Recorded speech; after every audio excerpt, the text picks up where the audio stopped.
দেখুন, একটা পরিবারের মধ্যে যখন ইসলামটা কমপ্লিটলি মানা হবে, তখন ওই পরিবারটা হবে পৃথিবীর সবচেয়ে সুন্দর পরিবার।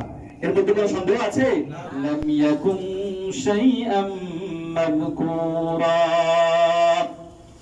ইন্না খালাকনাল ইনসানা মিন নুতফাতিন আমশাজ নাবতালিহি ফাজআলনাহু সামিআন বাসীরা। আল্লাহ বলছেন, হাল আতা আলাল ইনসান, মানুষের কি এমন একটি সময় ছিল না, এমন একটি সময় কি মানুষ পার করে নাই?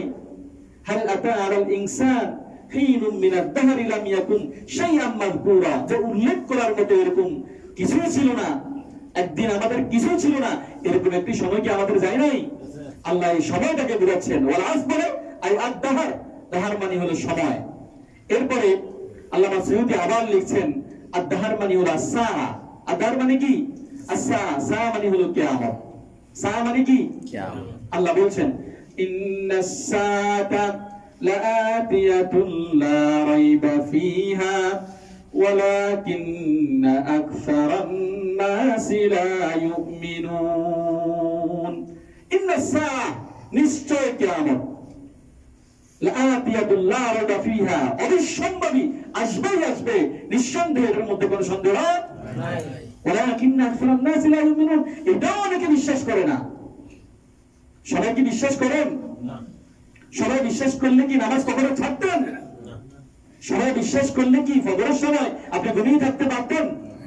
আল্লাহর হুকুম, ছোটবেলা থেকে এই যে আমাদের রাষ্ট্রের অবস্থা এবং কোরআনের শিক্ষা বা রাষ্ট্রীয় অবকাঠামো, যদি রাষ্ট্রীয়ভাবে আমরা ইসলামকে যতদিন পর্যন্ত না মেনে নিব, ততদিন পর্যন্ত আমরা অনেক ধ্বংসের মধ্যে থাকবো, যেটি আল্লাহ রাব্বুল আলামিন বলেছেন।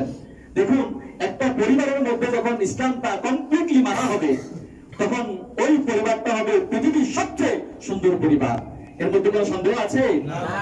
যেমন ধরুন, আমি আমার কথাই বলি, আমার সবচেয়ে বেশি নামাজের মধ্যে, কোন নামাজ তো মাঝে মাঝে ছুটে যায় বা কাজা হয়, কিন্তু ফজরের নামাজ আমার খুব কম কাজা হয়। যদি রাতে 2টা বা 3টায় ঘুমাই, তখন হয়তো কাজা হওয়ার সম্ভাবনা থাকে, নতুবা আমার ফজর কাজা হয় না। কেন কাজা হয় না? হেফজখানায় যখন পড়েছি, তখন প্রত্যেক দিন 3:30টায় আমি জেগেছি, ইচ্ছেই হোক অনিচ্ছাই হোক। আপনি যদি আপনার সন্তানকে ইসলামের পরিপূর্ণ বিধানগুলি মেনে কোরআনী শিক্ষায় শিক্ষিত করার জন্য আপনার সন্তানকেও প্রাথমিকভাবে ইসলামী শিক্ষায় শিক্ষিত করে হেফজখানায় দেন, তখন আপনার সন্তানও এরকম 3.5 বছর 4 বছর 3:30টায় উঠবে, এবং সেই অভ্যাসে যখন অভ্যস্ত হয়ে যাবে, তাকে আর ফজর নামাজ পড়ার জন্য কেউ বলতে হবে না। আপনার বাবা যদি আপনাকে এরকম করতো, আপনার বাবা, আপনার ফ্যামিলি যদি পরিপূর্ণভাবে ইসলামী অনুশাসন মেনে চলতো, তাহলে আপনাকে আজকে আমি আর নামাজের জন্য গুরুত্ব দিয়ে আলোচনা করা প্রয়োজন হতো না।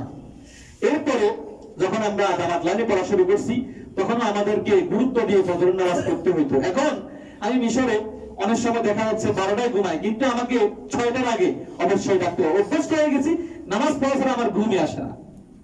অন্যদের আমাদের ব্যাপারে কখনো কখনো মানে এরকম গুরুত্ব আসে না যেরকম গুরুত্ব ফজরের সময় আল্লাহ রাব্বুল আলামিনের নিয়ামত। এটি একটা মানুষ ভালো একটা কাজে অভ্যস্ত হয়ে গেল, এটিকে আল্লাহর নিয়ামত নয়? কথা মনে হয় আপনাদের কাছে খারাপ লাগতেছে?